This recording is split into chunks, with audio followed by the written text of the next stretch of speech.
हमने 3 मुख्य मुद्दों पे चुनाव आयोग से बातचीत की है।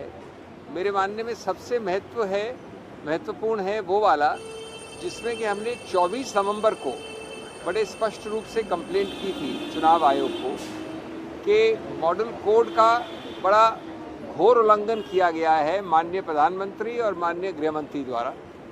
हमने 3 उसमें उदाहरण दिए हैं।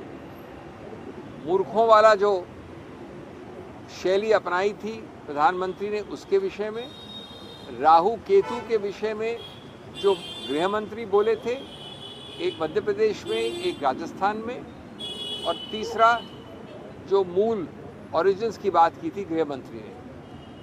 हमने कहा चुनाव आयोग से कि ये तीनों बिल्कुल आपत्तिजनक हैं, घोर आपत्तिजनक हैं, आचार संहिता के बिल्कुल विरुद्ध है।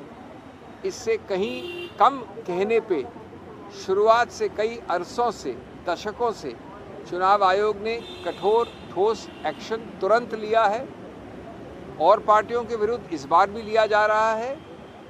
कानून की ज़मीन, कानून का प्रभाव या दुष्प्रभाव सबके लिए बराबर होता है।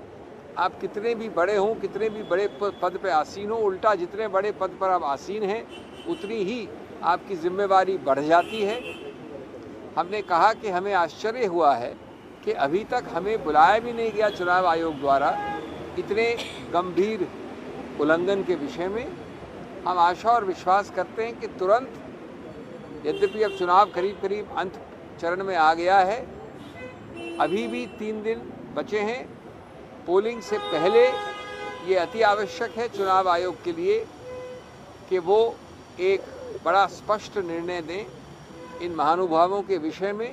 और किसी रूप से ये नहीं होना चाहिए, ये नहीं दर्शाना चाहिए कि चूंकि इतने बड़े पद पे आसीन लोगों ने ये किया है इसलिए कोई भी एक्शन नहीं लिया जा रहा है। चुनाव आयोग ने हमें सुना और हम आशा और विश्वास करते हैं कि जल्द से जल्द ये एक्शन लिया जाएगा। दूसरा मुद्दा जो हमने उठाया वो तेलंगाना के विषय में है और वहाँ हमने जो साइलेंस पीरियड, चुप्पी का जो समय होता है आचार संहिता में पोलिंग के पहले, उसके उल्लंघन के बारे में हमारा भय, हमारी पूरी जो काडर ने हमें बताया है वहाँ से पूरी प्रकार से हमारे कोई विश्वास है कि उसका उल्लंघन बीआरएस मुख्य रूप से करेगी।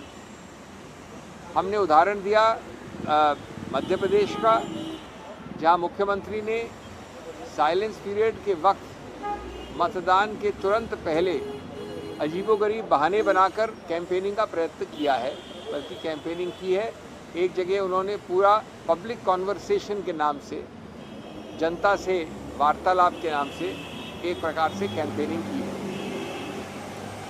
इसी प्रकार से टी शर्ट्स, साड़ीज़ या कार्डर्स शर्ट्स पहन के मुख्य रूप से पिंक कलर में, जो बीआरएस का रंग है, सब जगह अगर साइलेंस पीरियड में जाते हैं, वार्तालाप करते हैं, तो ये भी एक और तौर तरीका है कैंपेनिंग का। हमने बड़ा स्पष्ट चुनाव आयोग से ये विनती की है कि उल्लंघन सीधा और ऐसा दिखने वाला हमेशा नहीं होता है। परोक्ष रूप से जो उल्लंघन होता है, परोक्ष रूप से जो प्रयत्न होते हैं, वो और भी ज़्यादा दोषी ठहराने चाहिए।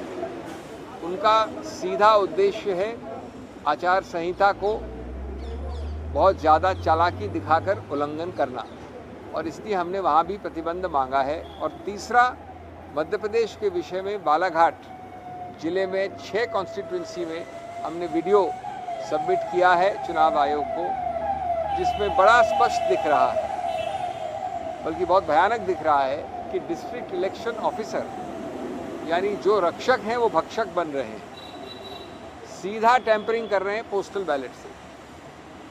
ये भी बहुत आपत्तिजनक, गंभीर, और इसमें तुरंत दंड का एक्शन लेना चाहिए चुनाव आयोग को ऐसे व्यक्तियों के विरुद्ध, जिससे संदेश बड़ा स्पष्ट हो। हम आशा और विश्वास करते हैं कि इस प्रकार का जो दुरुपयोग होता है मशीनरी का, या जो उल्लंघन होता है आचार संहिता का, जिसके सबसे बड़े पुलिसमैन है चुनाव आयोग, उसमें तुरंत जल्द से जल्द एक्शन लिया जाएगा। Very brief